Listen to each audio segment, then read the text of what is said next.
Hi, my name is Mackenzie Pomalis, and I'm in Professor Rao's English 101 class, and this is my presentation regarding waivers of final consent regarding Alzheimer's disease.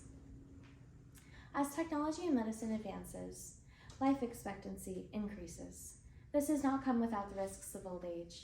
Many elderly adults will face a diagnosis of Alzheimer's disease. In the United States, this leaves them with only two options if they do not wish to extend their life past the point of diagnosis. The first option is self-inflicted suicide. The second option is starvation or death.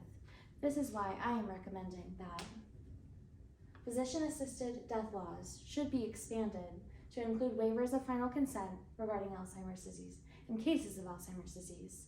The reason being to reduce the suffering of the patient, to ensure that the patient can die with dignity, and to reduce the costs associated with the disease for patients and family. In order to fully understand the topic at hand, one must consider the definition of waivers of final consents. A waiver of final consent is a contract between a terminally ill patient whose death is reasonably foreseeable and a practitioner who will provide them with aid in dying. Waivers of final consent waives the patient's obligation to give final verbal consent at the time of the procedure. They may be unconscious or mentally incapable of giving final consent, which is why the waiver of final consent waives this last right. In order to also understand the topic at hand, one must consider the stages of Alzheimer's disease. In the first stage, preclinical, this is the point where the patient has no signs or symptoms regarding their disease. However, technology has advanced so that physicians can identify protein deposits and biomarkers identifying if one has Alzheimer's disease. This stage 1 could take years to come to completion. The second stage, stage 2, is MCI, or mild cognitive impairment. The patient has mild lapses in appointments, events, or conversations. They lose their keys or have difficulty recalling names.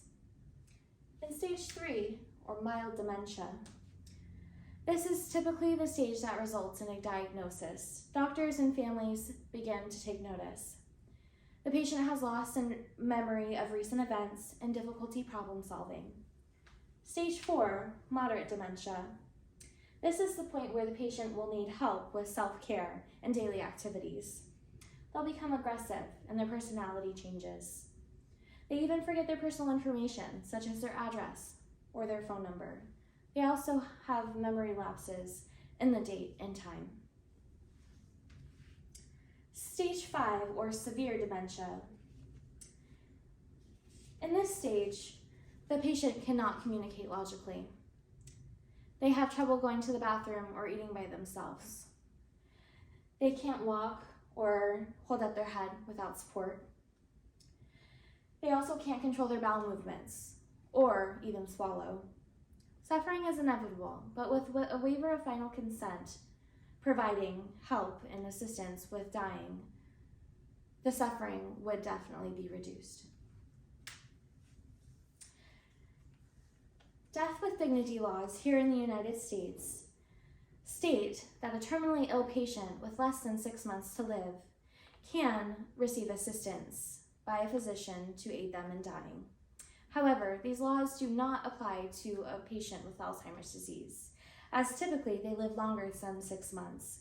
Some patients live between 3 and 11 years after diagnosis. However, some can live up to 20 years after diagnosis. Giving the patients a right to choose, a right to die with dignity, is important. Currently in Canada, MAID, or medical assistance in dying, is legal for patients with Alzheimer's disease. They can decide when, where, and how they would like to die. As long as their death is foreseeable, they were deemed eligible by a practitioner or doctor to receive MAID, and they have provided medical consent, waiver of final consent, when they were deemed in a mental capable stage, they would be eligible to receive MAID services. This would state that the when, which is a waiver of final consent, is completed, that lists the date agreed upon by the patient and the physician. They can choose where, their home, a hospital, clinic, or a care facility, and how they would like to die, by clinician-administered medicine or by self-administered medicine.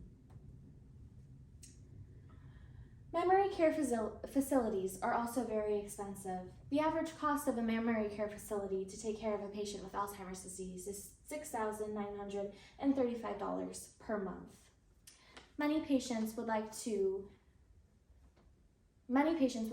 keep their families from having to carry that burden.